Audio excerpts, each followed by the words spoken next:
ओम नमः शिवाय. नमस्कार सगळ्यांना. मी कविता नेहरे आणि तुमचं सगळ्यांचं स्वागत आहे अन्नपूर्णाबाई कविता नेहरे या यूट्यूब चॅनलवर. चला आज आपण बनवूया काहीतरी वेगळी रेसिपी. तर चला आपण सुरुवात करूया नवीन रेसिपीसाठी. तर चला वेळ न घालवता आपण सुरुवात करूया नवीन रेसिपीसाठी. आणि यासाठी लागणारे साहित्य आहे भिजवलेले वाटाणे, टोमॅटो, लसूण, कांदा आणि मसाले. घरगुती मसाले मी वापरले आहे. तर चला आपण सुरुवात करूया या रेसिपीसाठी. वाटाण्याची उसळ खूप छान लागते. पांढरे वाटाणे आहे, रात्रभर मी भिजून ठेवले होते. चला आपण याच्यासाठी आपण मसाला तयार करून घेऊया. हे मसाले मी घरगुती वापरले आहे. मालवणी मसाला, लाल तिखट आणि गरम मसाला. सर्वात प्रथम पॅन गरम करूया, त्यात तेल ॲड करूया आणि यामध्ये आपण मसाले भाजून घेऊया वाटण तयार करण्यासाठी. सर्वात प्रथम टाकूया आलं. थोडं परतून झालं की त्यामध्ये टाकूया चिरलेला कांदा, कढीपत्ता आणि लसूण. छान असं भाजून घ्यायचं आणि अगदी कमी सामग्रीमध्ये ही वाटाण्याची उसळ तयार होते. ट्राय करून बघा, चविष्ट लागते. अगदी कोणीही बनवू शकतं. वाटाणे जर तुम्हाला सकाळी करायचे, रात्रभर वाटाणे भिजत ठेवा. 7 ते 8 तास वाटाणे भिजून ठेवायचे. पांढरे वाटाणे हे छान असा कांदा सोनेरी होईपर्यंत भाजायचा. कांदा सोनेरी होईपर्यंत भाजला की त्याच्यामध्ये आपण टोमॅटो टाकूनही भाजून घ्यायचं सॉफ्ट होईपर्यंत. यामध्ये आपण 2 ते 3 सुक्या लाल मिरच्या टाकणार आहोत. त्याने ग्रेव्हीला छान एक टेस्ट येते. छान असा आपला कांदा सोनेरी रंग येईपर्यंत भाजून घ्यायचा.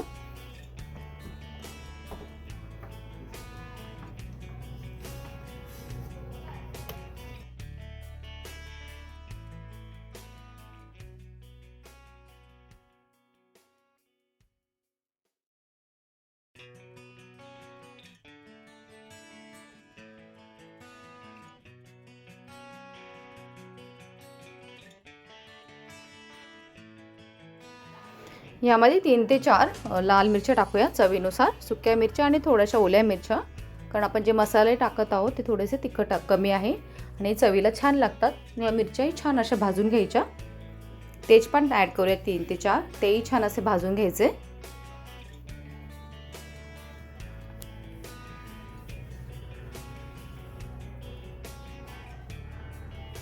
मीडियम फ्लेमवरती मसाला भाजायचा.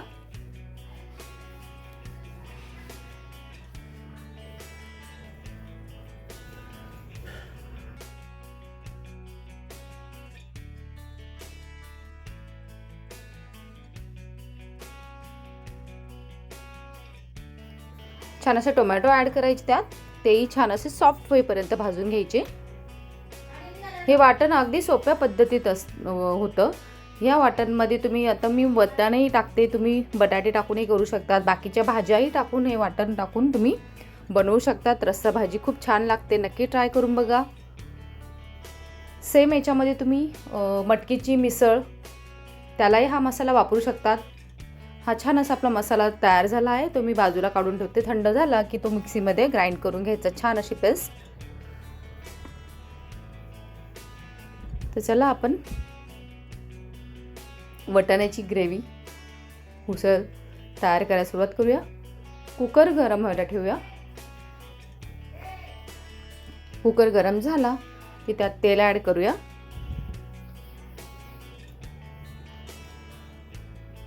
तेल गरम झालं की त्याच्यामध्ये तडका देऊया. मोहरी टाकूया, जिरे टाकूया, थोडासा हिंग टाकूया, कढीपत्ता टाकूया आणि आपले घरगुती मसाले आहे लाल तिखट, मालवणी मसाला आणि कांदा लसूण मसाला, थोडासा गरम मसाला ॲड करून छान असं भाजून घ्यायचा. लाल तिखट,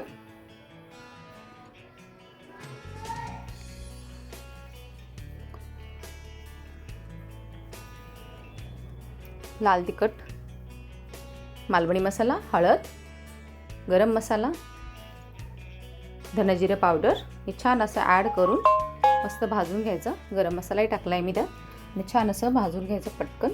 आणि त्याच्यामध्ये हे मसाला जे वाटण तयार करून ठेवलं होतं तेही छान टाकून मस्त मिक्स करून तेल सुटेपर्यंत हा वाटण परतून घ्यायचं. त्यामध्ये ॲड करूया भिजवलेले वाटाणे. ते छान असं मिक्स करून घ्यायचे. आणि एक मी बटाटा ऑप्शनल आहे, पण दोन्हीचे कॉम्बिनेशन छान लागतं म्हणून टाकाच. बटाट्याचे काप टाकूया छान तुकडे. तेही छान मिक्स करून घेऊया.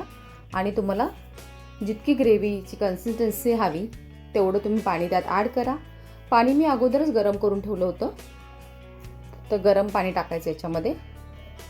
पाहिजे तेवढं तुम्ही ग्रेव्ही पाहिजे तेवढी तुम्ही ठेवा. आणि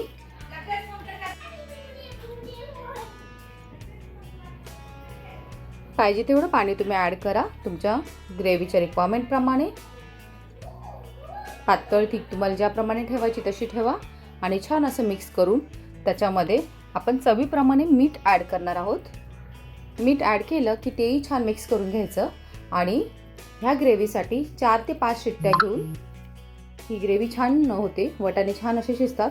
भिजवलेलं आहे तरी पण 4 ते 5 शिट्ट्या घेऊन तुम्ही ही ग्रेव्ही तयार करू शकता. कुकरचं झाकण लावून 4 ते 5 शिट्ट्या होऊ देऊया.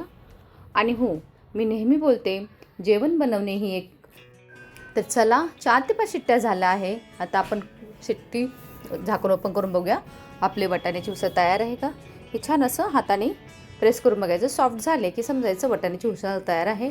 ह्याप्रमाणे आपली ही वाटाण्याची उसळ तयार आहे. ही उसळ तुम्ही भाकरीसोबत, चपातीसोबत, भातासोबत अप्रतिम लागते. नक्की ट्राय करा.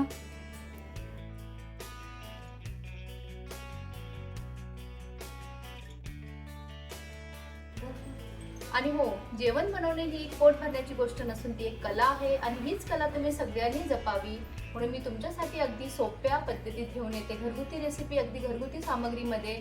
तर नेहमी माझे व्हिडिओ शेवटपर्यंत बघा. आणि तुमचं साथ असाच राहू द्या, जेणेकरून मला एक प्रेरणा मिळते नवीन रेसिपीसाठी, नवीन काहीतरी बनवण्यासाठी. त्यामुळे तुमच्या सगळ्यांच्या मनापासून खूप खूप धन्यवाद. आणि तुमचं साथ असाच राहू द्या, जेणेकरून मला एक प्रेरणा मिळते नवीन रेसिपीसाठी, नवीन काहीतरी बनवण्यासाठी. फ्रेंड्स, हा व्हिडिओ आवडल्यास लाईक करा, शेअर करा आणि नवीन असेल तर सबस्क्राईब करायला विसरू नका. पुन्हा भेटूया एक नवीन चवीसोबत, नवीन रेसिपीसोबत. तोपर्यंत धन्यवाद.